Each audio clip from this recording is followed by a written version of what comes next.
ओम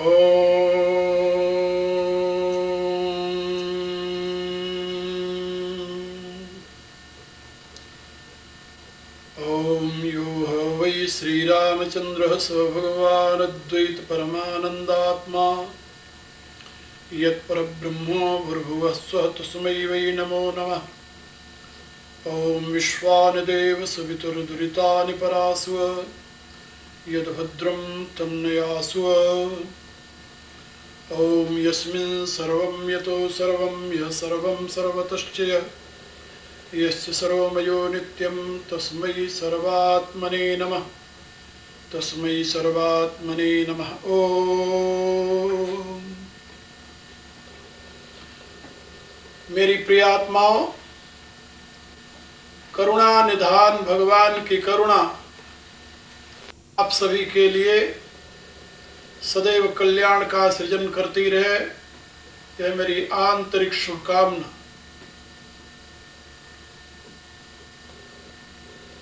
किसी भी व्यक्ति, जाति, समाज व राष्ट्र को यदि गौरवपूर्ण जीवन जीना हो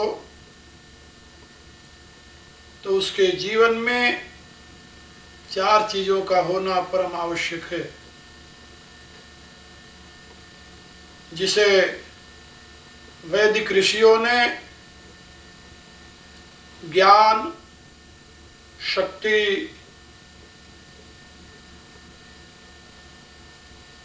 संपत्ति और भक्ति कहा है।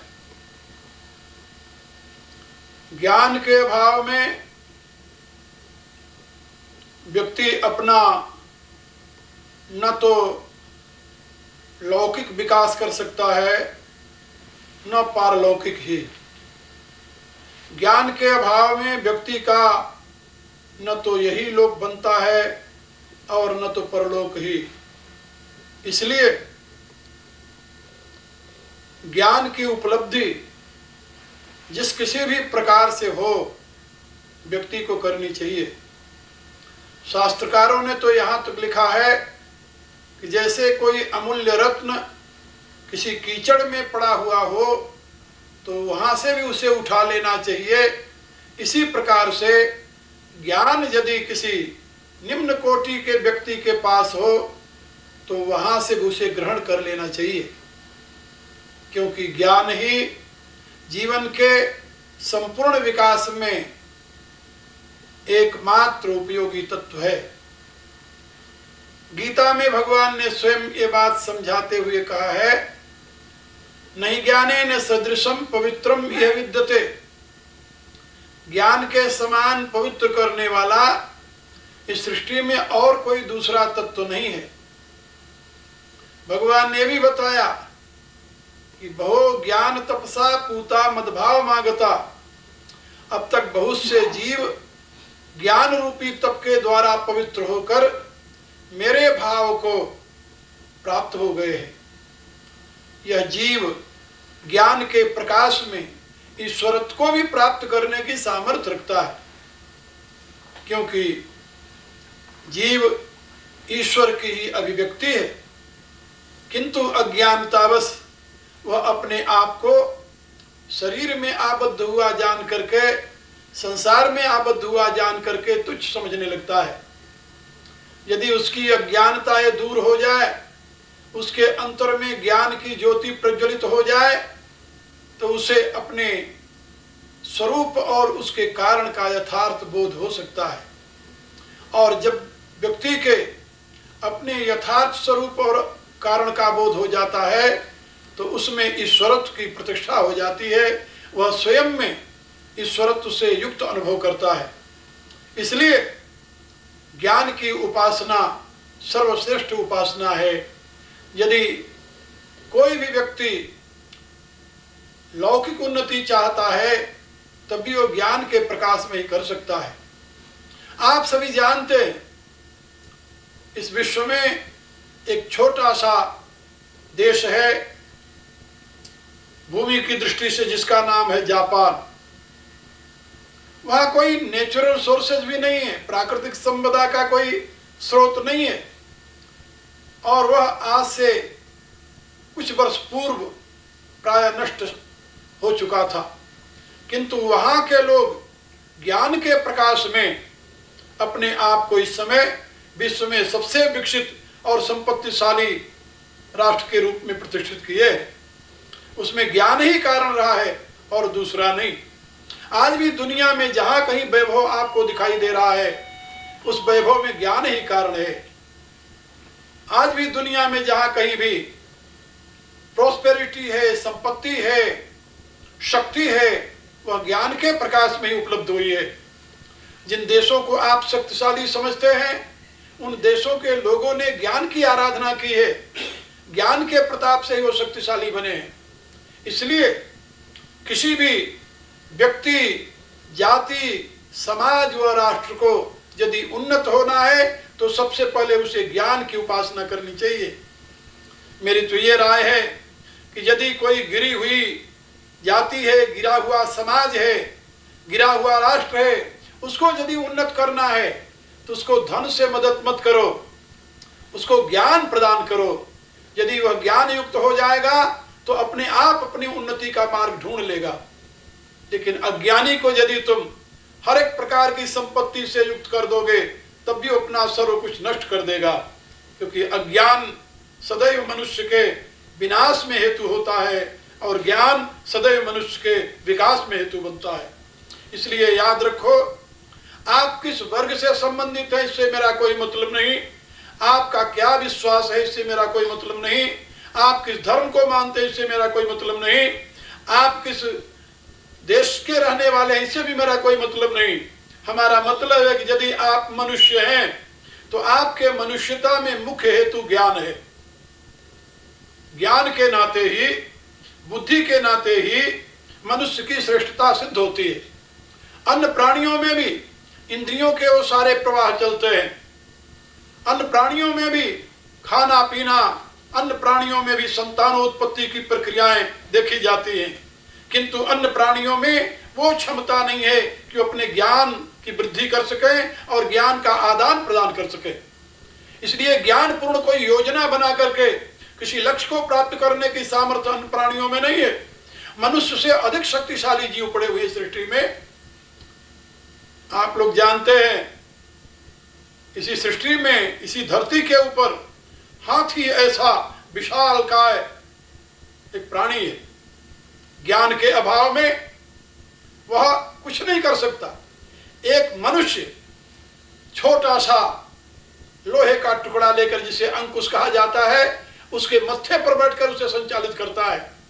इसलिए आपके पास यदि विशाल काय हो जाए, आपको यदि शक्ति प्राप्त हो जाए, लेकिन वो शक्ति ज्ञान विहीन हो तो उसका कोई प्रयोग नहीं होता, वो पशुता का बल कहा जाएगा।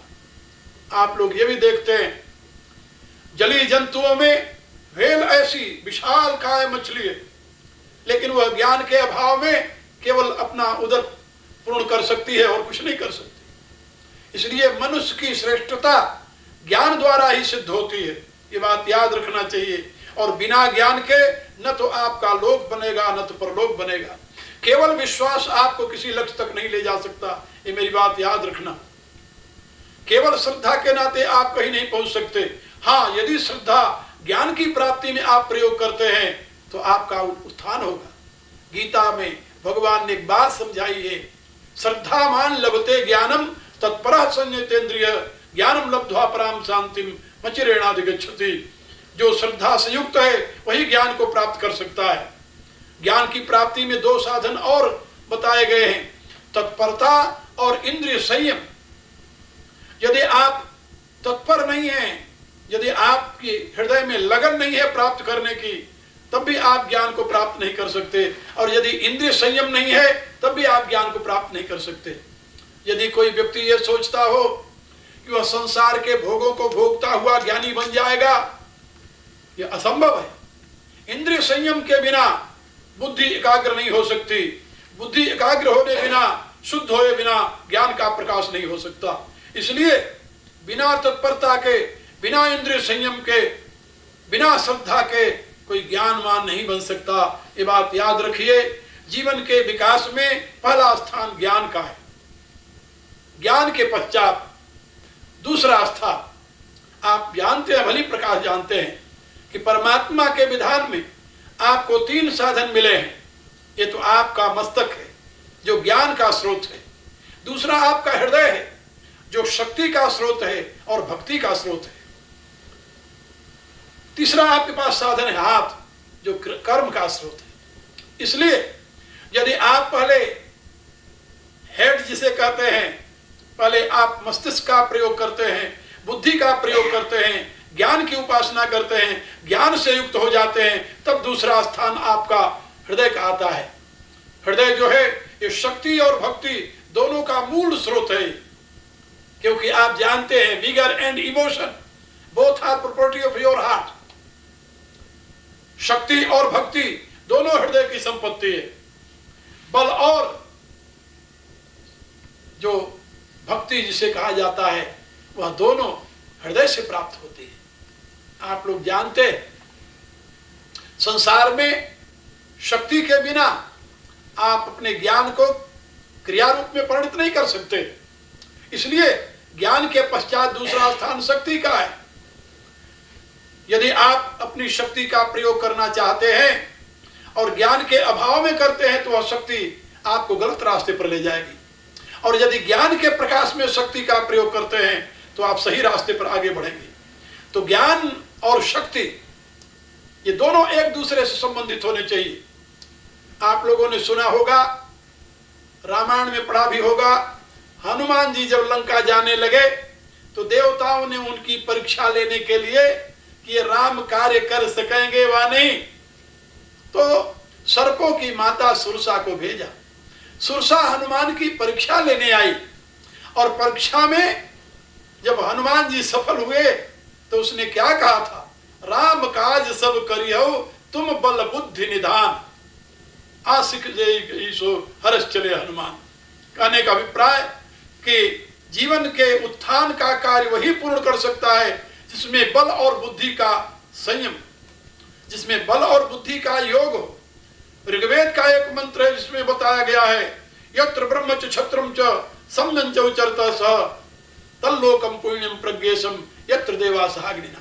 जहां ब्राह्म बल और छात्र बल दोनों साथ साथ चल रहे हो, ब्राह्म बल माने बुद्धि बल, छात्र बल माने बल शक्ति बाहु, जहां दोनों प्रकार के बल एक साथ चल रहे हो, वहीं पर मनुष्य जो है दिव्यता को प्राप्त करता है, पूर्णता को प्राप्त करता है, वहीं पर मनुष्य श्रेष्ठ बनता है। तो आपके जीवन के विकास में, आपके लोक और परलोक की साधना को संपन्न करने में ज्ञान के पश्चात दूसरा स्थान आपकी बुद्धि का है, बल का है, आपकी शक्ति का है।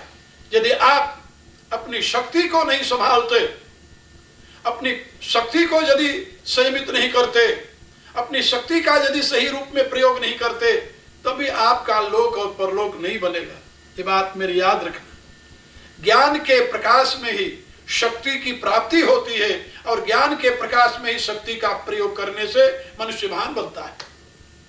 दुनिया में बहुत बड़े बड़े शक्तिशाली हुए हैं, लेकिन ज्ञान का अभाव होने के नाते उनकी शक्ति आसुरी शक्ति कही गई है।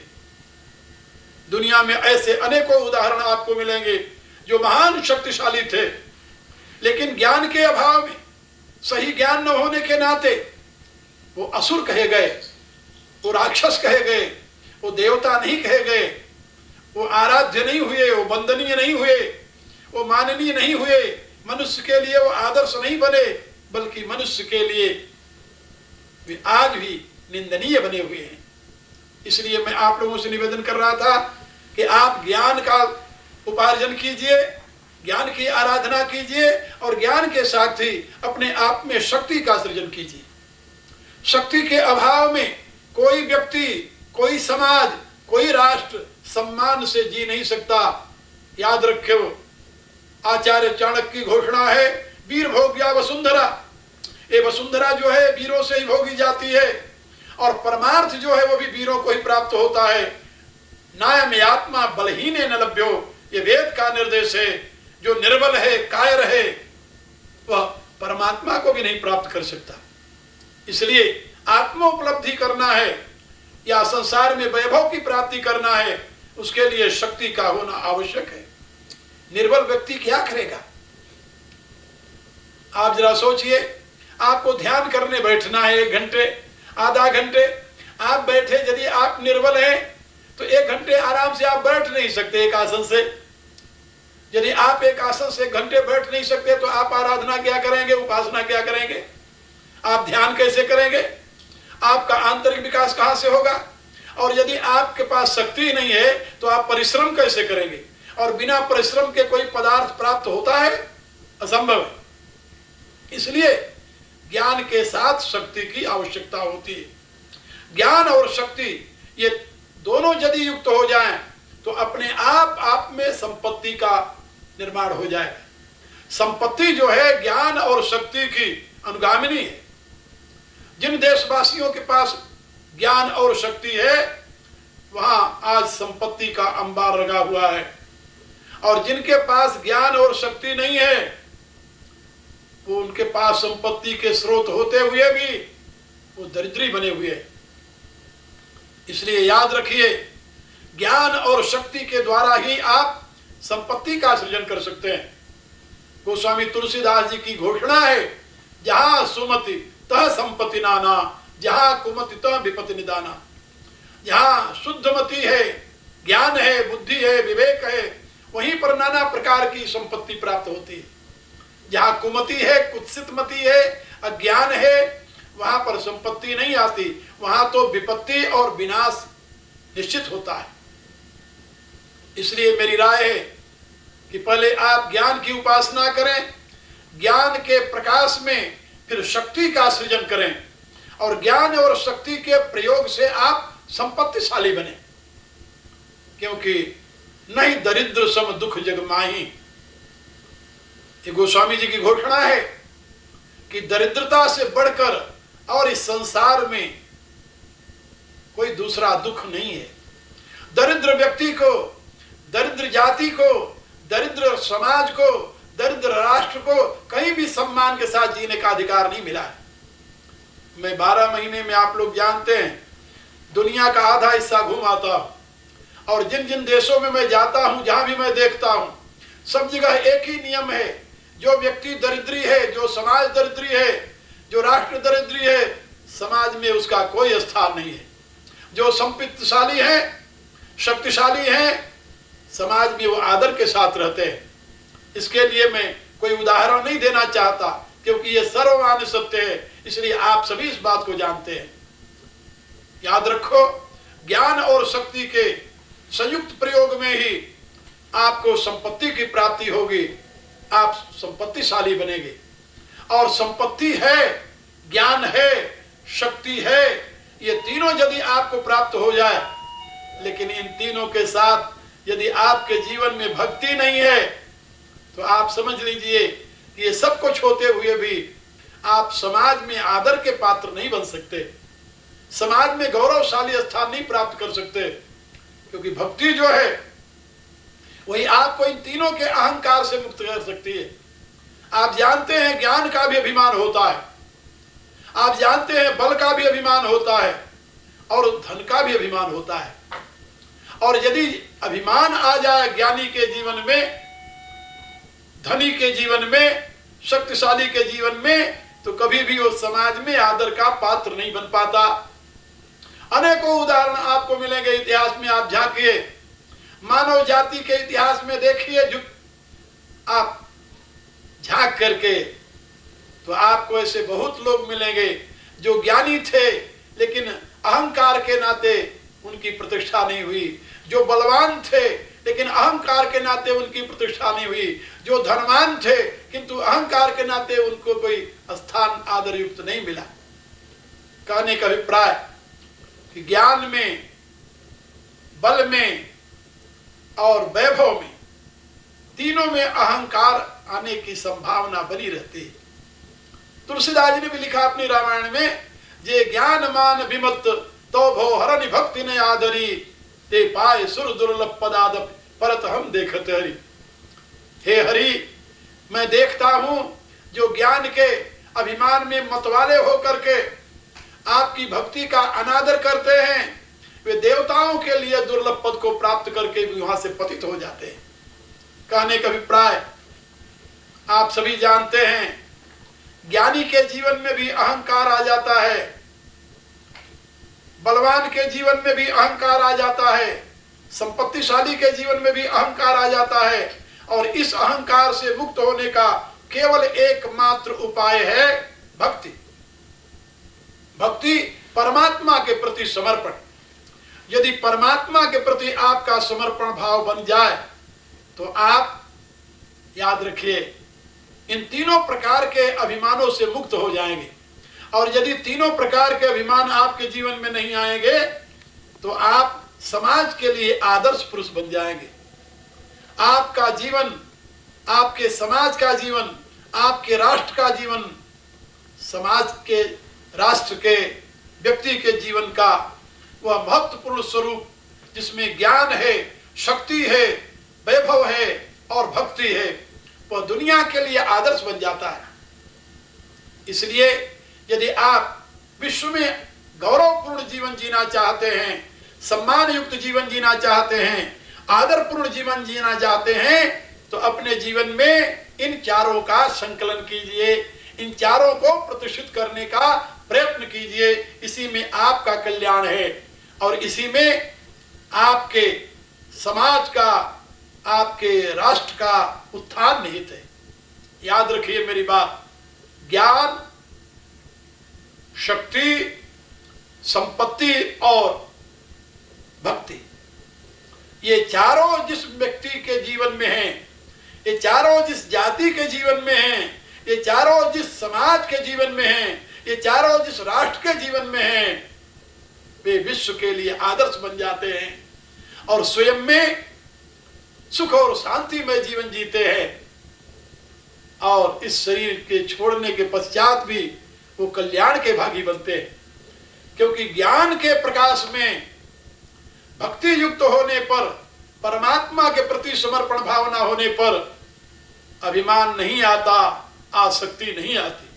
आप जानते हैं अभिमान भी अनर्थकारी है और आसक्ति भी अनर्थकारी है। अभिमान के साथ ही आसक्ति का संबंध होता है। तो आसक्ति और अभिमान इन दोनों से बचना है तो याद रखिए ज्ञान, शक्ति और संपत्ति के साथ परमात्मा में अनुरक्ति, परमात्मा की भक्ति का होना आपके जीवन में परम आवश्यक है। तभी आप अपने लिए और अन्य के लिए भी सुख और शांति के स्रोत बनेगी, अन्यथा नहीं। आज मैं आपको आपके जीवन के विकास और जीवन में पूर्णता प्राप्त करने के लिए जिन बातों को बताया है उस पर आप मनन कीजिए, चिंतन कीजिए, उसे याद रखिए। आपके पास ये सारे साधन हैं, लेकिन इन साधनों का प्रयोग करके ही आप ज्ञानी बन सकते हैं, आप शक्तिशाली बन सकते हैं, आप संपत्तिशाली बन सकते हैं और आप परमात्मा के प्रति अपने आप को समर्पित कर कृतकृत्य हो सकते हैं। बहुत बहुत आशीर्वाद, अनंत मंगल कामनाओं के साथ मैं अपनी वाणी को ही विराम देता हूँ। हरि ओम।